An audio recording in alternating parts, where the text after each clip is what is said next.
Good evening.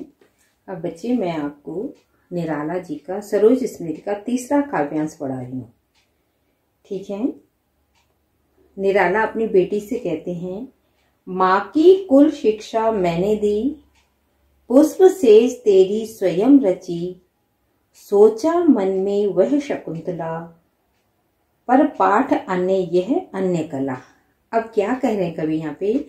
कवि अपनी मरी हुई पुत्री सरोज को संबोधित करते हुए कहते हैं कि तुझ मातृविहीन पुत्री को मैंने ही वे शिक्षाएं दी जो तुम्हारी माँ को तुम्हें देनी चाहिए थी। अर्थात माता जो अपनी बेटी को विवाह के समय उसके कर्तव्यों के बारे में बताती है, वो सारी शिक्षा मैंने तुम्हें दी। अर्थात माता और पिता दोनों का कर्तव्य मैंने निभाया। मैंने अपने हाथों से तेरी पुण्य से संवारी थी। उस समय मुझे ऐसे प्रतीत हो रहा था कि मैं तुम्हें उसी प्रकार विदा कर रहा हूँ जिस प्रकार कर्णव ऋषि ने शकुंतला को विदा किया था। अर्थात मुझे भी कर्णव ऋषि के समान असीम वेदना हो रही थी। देखिए बेटे, सोचा मन में वह शकुंतला, पर पाठ अन्य यह अन्य कला। अब क्या बोले कि वो जिस तरह से कर्णव ऋषि ने अपनी बेटी को विदा किया था और अपनी पुत्री शकुंतला को विदा करते समय जो वेदना उनके मन में उठ रही थी, वही वेदना मेरे मन में भी उठ रही है।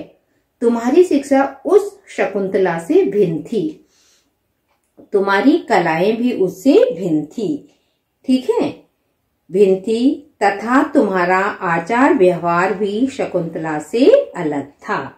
उसके बाद क्या बता रहे हैं?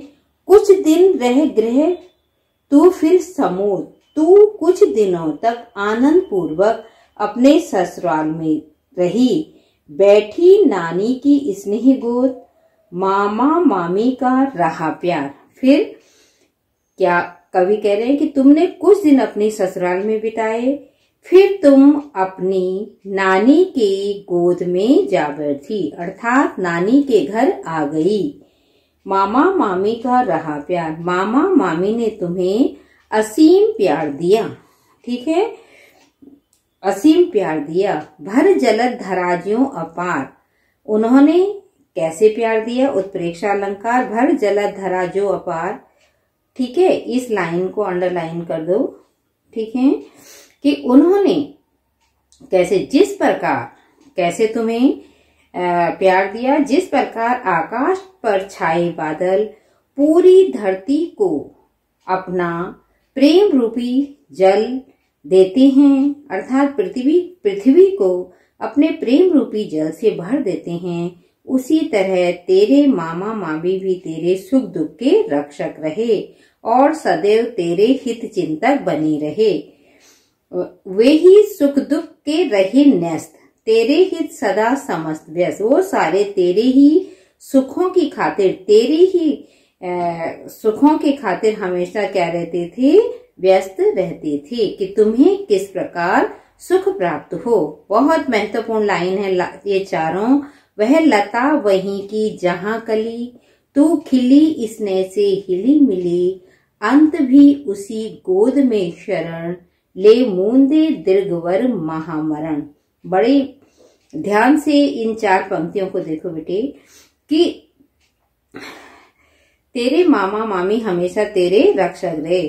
ठीक है, तेरी माँ भी उसी कुल की लता थी जिसमें तू एक कली के रूप में विकसित हुई थी। देखो, वह लता वहीं की जहां कली।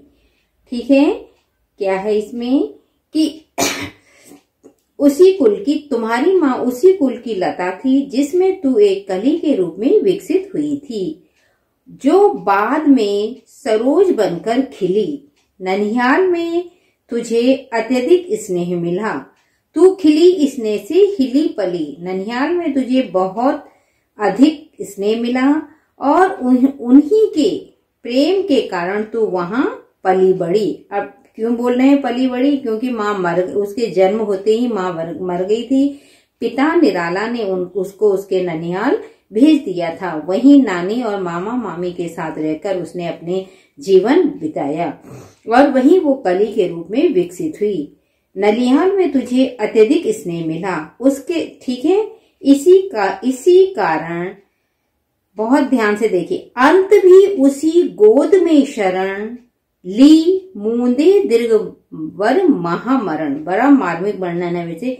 इसी कारण नानी की गोद में ही तूने अंतिम शरण ली और अपने नेत्र मूंद कर महाप्रेम प्रयाण कर इस दुनिया से चली गई। अर्थात जहां तू पली बड़ी थी, तुझे उनका स्नेह मिला था, शादी के बाद उसके बाद भी तुम वहीं चली गई और अंत भी तुम्हारा कहाँ हुआ? ननिहाल में हुआ।